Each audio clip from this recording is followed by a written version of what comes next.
গণভোটটি আমরা আলাদাভাবে চাচ্ছি। তারা দুটো সাজেশন দিয়েছে, একসাথে জাতীয় নির্বাচন গণভোট আর অথবা জাতীয় নির্বাচনের পূর্বেই গণভোট।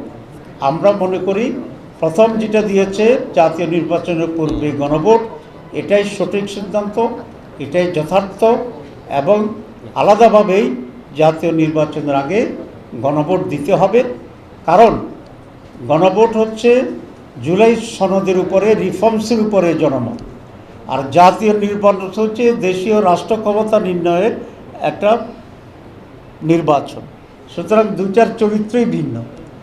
কোনো কারণে যদি জাতীয় নির্বাচন সঠিক সময় নাও হইতে পারে, আমরা আশা করি সঠিক সময় ইনশাল্লাহ হবে, তখনও তো জুলাই সনদ তো আমাদের পাশ করতে হবে, জুলাই সনদ তো একটা সংস্কার হবে।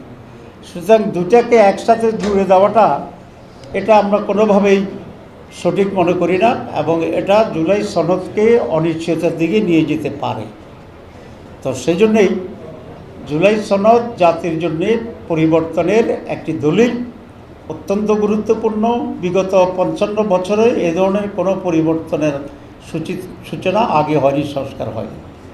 এই জন্য আমরা মনে করি এটার গুরুত্ব অনুধাবন করে এটা অনতিবিলম্বে ডেট ঘোষণা করে দিলেই গণভোটটা আলাদাভাবে হইতে পারবে।